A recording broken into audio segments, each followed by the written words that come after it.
사무엘로부터 치명적인 저주를 들었습니다. 사무엘상 13장에서는 사무엘이 사울을 향해서 왕의 나라가 길지 못할 것이다. 왜 하나님 말씀에 순종하지 않느냐? 하나님께서는 결국 하나님의 마음에 합한 사람을 세우셔서 그 사람을 하나님 백성의 지도자로 세우실 것이다 말씀하십니다. 이후에 사울은 변해 갔습니다. 급격하게 자기 신앙을 세워가기 시작합니다. 하나님을 하나님으로 인정하지 않고 하나님을 예배하지 않고 신앙의 모양만을 강조하고 신앙을 종교화하기 시작합니다. 하나님을 내 손바닥 위에 두려는 어리석음이었지요. 두렵고 떨리고 위축되고 공포에 몰릴수록 끝으로 몰려갈수록 사울은 정답이신 하나님께 밀착할 생각을 하지 않고 점점 종교적인 형식을 강화하기 시작합니다. 끝자락에 썼을 때, 더 이상 걸어갈 수 없을 때에 우리는 그 최악의 순간에서도 하나님을 찾고 하나님을 예배해야 합니다. 하지만 사울은 하나님을 이용하기 바빴고 하나님을 자기가 원하는 대로 이용하고 싶어 했습니다. 그래서 처음에는 에봇을 가져오라 합니다. 하나님의 뜻을 물어보겠다는 것이죠. 그리고 뜬금없이 블레셋과의 전쟁을 앞둔 병사들에게 금식을 선언하고 있습니다. 금식을 선언한다. 전쟁을 앞두고 에너지원이 되는 밥을 먹지 못한다는 것, 얼마나 끔찍한 선언입니까? 게다가 아주 극단적인 맹약을 합니다. 이 금식의 명령을 어기면 예외 없이 누구라도 저주를 받을 것이다 선포하지요. 이 사울의 극단적인 자기 종교화는 결국 이스라엘의 공동체의 타락을 가져왔습니다. 하나님 말씀의 불순종까지 이어집니다. 영적인 리더자의 타락은 결국 그 공동체를 망가뜨리고 만 것이지요. 하나님은 분명 피는 생명이니 피째 먹지 말라 하셨는데 오늘 본문 32절에 보면 이스라엘 백성들이 어떤 행동을 보이고 있습니까? 배고파 허기졌던 이스라엘 군대는 그들이 탈취한 양과 소, 송아지를 끌어다가 잡아먹는데 피째 잡아먹어버리는 범죄를 저지르고 맙니다. 리더자 사울의 타락은 공동체 전부를 점점 위험에 빠뜨리고 있습니다. 37절에 보면 사울이 하나님께 물어보고 있습니다. 그래도 하나님은 전혀 반응하지 않으십니다. 우리가 기도하는데 하나님이 응답 안 하실 수 있지. 우리가 하나님께 간절히 간구하는데 하나님이 아무런 반응을 안 하실 수도 있어. 그렇게 아무렇지도 않게 대수롭지도 않게 넘길 문제가 아닙니다. 하나님이 반응하시지 않는다는 것은 하나님이 무관심하시다는 것은 끔찍한 재앙입니다. 하나님이 교제를 끊어버리신다. 우리와 확실하게 선을 그어버리신다는 것은 가장 무서운 것입니다.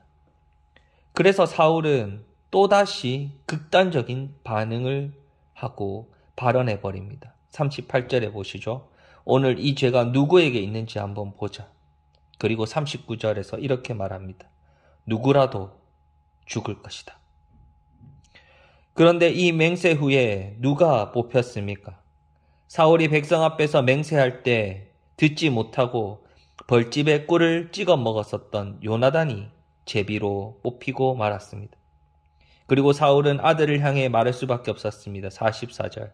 요나단아, 내가 반드시 죽으리라.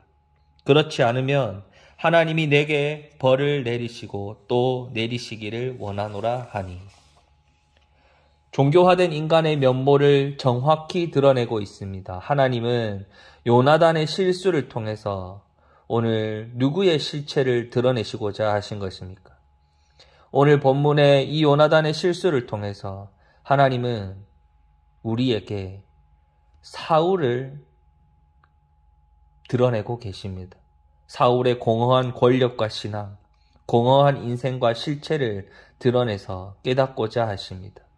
실수한 것은 요나단인데 그 요나단이 실수하는 방식을 통해서 하나님이 폭로하고자 했던 실질적인 메시지는 사울이었습니다. 하나님께서는 이 모습을 통해서 우리에게는 사울의 신앙이 없는지 다시 한번 돌아보자 하십니다. 임금들이 구하여 선택한 왕의 실상이 무엇인지 보라 말씀하십니다. 너희들이 원해서 세운 왕이 결국 너희들에게 어떤 의미로 다가오는가? 이 사울을 통해서 한번 살펴보라 말씀하십니다. 사울의 정권, 백성에 의해 추대되었던 정부, 백성이 세웠던 그 정부는 결국 얼마 가지 못해서 쓰러지고 무너졌습니다. 요나단의 실수를 통해서 인간이 쌓은 집, 그 안에 하나님이 계시지 않는다. 인간이 구한 왕이다. 하나님의 하나님 되심을 인정하지 않고 이 나라를 통치하시는 분은 하나님이시다. 이것을 인정하지 않고 인간이 세운 나라에서 잘 먹고 잘 살려고 할 때 그 나라는 모래 위에 세운 나라라는 것을 오늘 이 요나단의 실수를 통해서 우리에게 보여주신 것입니다. 이 사울은 자기 신앙, 자기 종교화의 끝을 보여줍니다.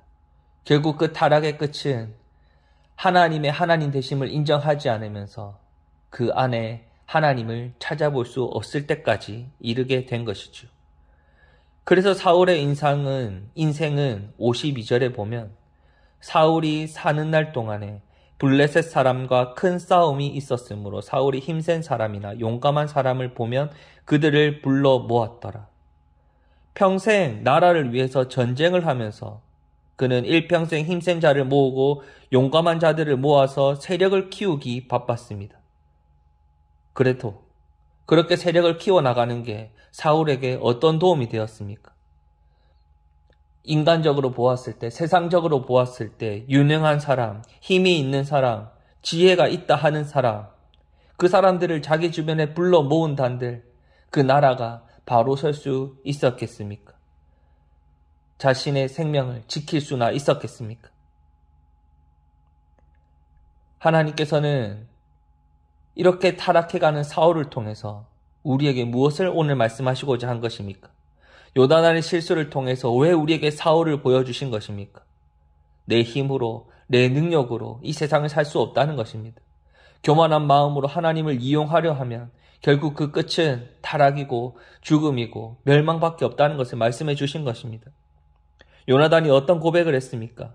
여호와의 전쟁이 사람의 수에 많고 적음에 있지 않다는 고백을 합니다. 하나님이 주관자가 되시고 하나님이 능력자가 되시고 하나님이 주인 되시는 신앙의 고백만이, 그 하나님을 하나님으로 믿고 온전히 예배하는 신앙만이 우리의 삶의 유일한 이유가 된다는 것입니다. 요나단은 여호와의 구원은 사람이 많고 적음에 달리지 아니하였다라고 믿음으로 신앙을 고백합니다. 요나단의 고백과 사울의 삶이 매우 대조적이지 않습니까? 이 대조를 통해서 사울의 왕국은, 하나님이 없는 왕국은, 하나님을 하나님으로 예배하지 않는 왕국은 점점 바람 앞에 등불처럼 꺼져가고 이 촛대가 다윗의 왕국을 향해 가고 있음을 알게 해 주었습니다. 역사 속에서 그리고 공동체 안에서 개인과 가정사에 벌어지는 여러 가지 일, 아픔, 눈물, 실수는 얼마든지 우리에게 일어납니다. 그런 안타까운 상황들이 왜 우리에게 일어나고 있을까요? 그때 하나님을 붙잡기를 원하시기 때문입니다. 하나님이 그 상황 속에서 우리에게 무엇을 말씀하시고자 하십니까? 그때 하나님을 붙잡는 것이 믿음이라 말씀하시는 것입니다. 하나님을 이용하는 것이 아니라 내가 원하는 것을 이루기 위해서 하나님을 이용하고자 내 손에 하나님을 올려두는 것이 아니라 나의 전부를 하나님께 온전히 드리는 신앙을 통해서 하나님의 그 능력의 품 안에 고요히 안기게 되는 것이 우리의 참된 모습인 것입니다. 하나님이 오늘 말씀을 통해서 무엇을 말씀하시고자 하십니까? 사울의 몰락 속에서 무엇을 깨달으셨습니까? 무엇이 참되다는 것을 깨달으셨습니까? 하나님이 주신 것이 참된 것이고 하나님이 전부인 삶입니다. 하나님께서는 우리의 삶을 통해 이 요나단의 실수를 통해 계속해서 내 안에 사울의 거짓된 모습들을 발견하게 하실 겁니다. 그럼 하나님 앞에 겸손히 고백하십시오. 다 꺼내십시오. 진정한 회개와 반성과 기도만이 우리의 죄악을 예수 그리스도의 십자가에 못 박을 수 있습니다. 이러한 하나님의 구원의 은혜가 우리 갈매교회 성도님들 삶 속에 항상 함께 하시기를 주님의 이름으로 축복합니다.